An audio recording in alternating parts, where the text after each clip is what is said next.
Il n'est pas un livre de développement personnel qui n'aborde le thème du lâcher-prise. Mais pour ma part, c'est une image qui m'a vraiment éclairée sur ce sujet.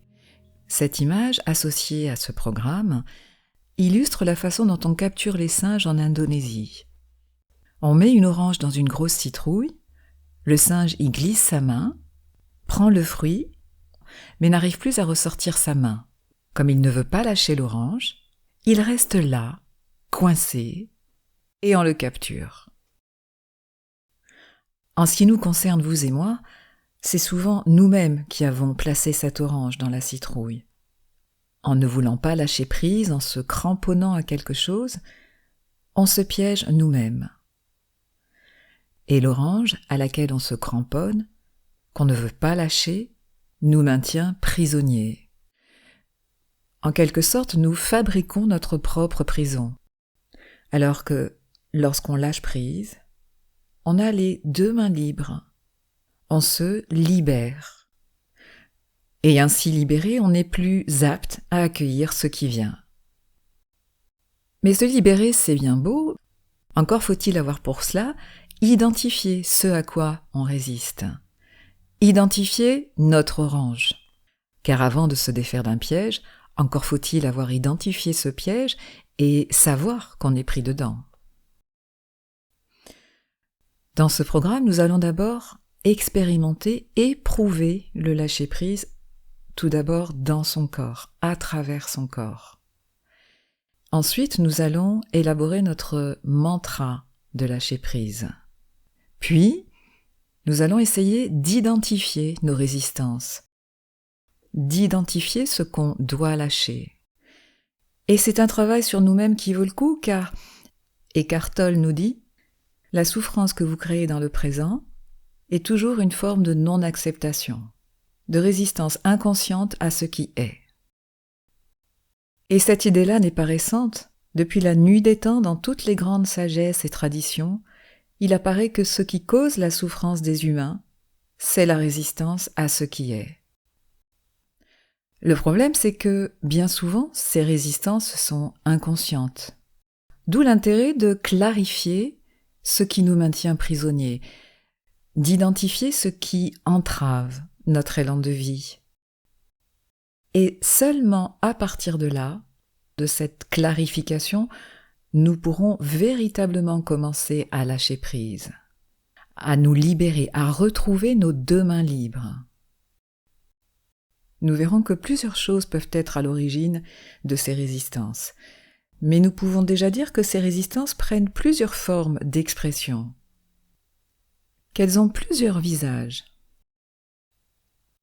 Ça peut être une forme d'hyperactivité, de dépenser une grande énergie, d'en faire des tonnes pour contrôler, combattre, lutter, rejeter, vouloir changer l'autre ou vouloir changer la situation, pour qu'elle soit comme on voudrait, comme on a décidé que ça devait être.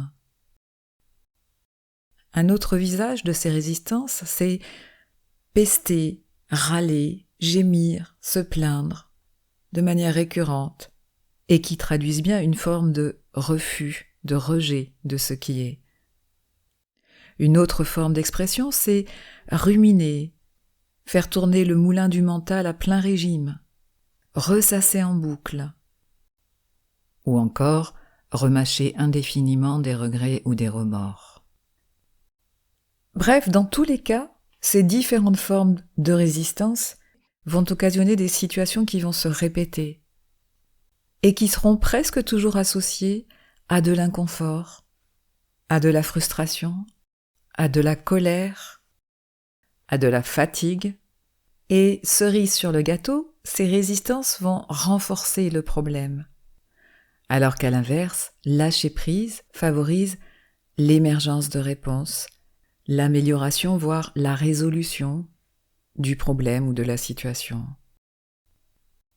Et en sophrologie, le fait de naviguer en eau profonde dans ce champ très fertile de l'inconscient, en état de conscience modifié qui plus est, nous pouvons d'autant mieux laisser germer et distiller en nous tout le pouvoir de réorganisation du lâcher-prise, de réharmonisation, de fluidité qu'amène le lâcher-prise. Car il suffit souvent de lâcher prise pour qu'un réajustement s'opère tant en soi qu'autour de soi. Car c'est seulement quand je lâche prise que les choses peuvent commencer à changer en moi ou autour de moi. Alors venons-en au fait du sujet, c'est quoi lâcher prise ?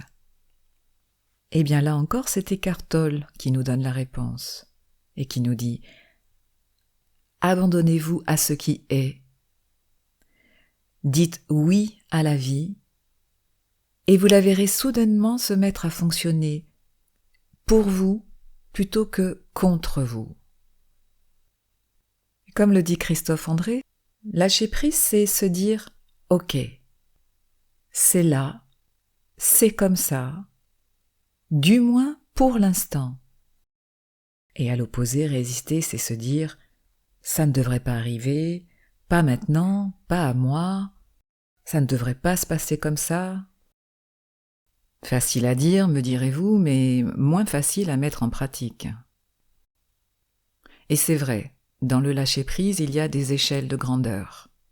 Lâcher prise parce que le pique-nique que j'avais organisé tombe à l'eau à cause du mauvais temps, ce n'est pas la même chose que le lâcher-prise quand on est confronté à la maladie, le deuil, la perte, quelle qu'elle soit.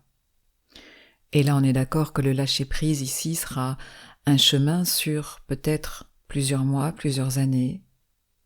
Mais il n'empêche qu'indéniablement, la solution vers la paix intérieure, la sérénité retrouvée, c'est le consentement à ce qui est. Le lâcher-prise est permis par une attitude d'accueil, d'acceptation, d'ouverture à la vie, à ce qui est, au monde, au réel. Même quand ça nous blesse, même quand ça ne nous convient pas. À ne surtout pas confondre avec une forme de résignation, mais ça nous le verrons dans le cours du programme. Au contraire, le lâcher-prise est le préalable à l'action, non plus dans une logique de action, réaction, compulsion, mais dans une logique d'action plus posée, plus sereine, et souvent plus féconde, plus efficiente. Enfin, en cultivant ce lâcher-prise, nous allons nous rendre ouverts et disponibles au mouvement de la vie. Faite de haut et de bas, certes, mais de fait, nous allons également nous rendre plus aptes, plus réceptifs à savourer davantage toutes les bonnes choses de la vie.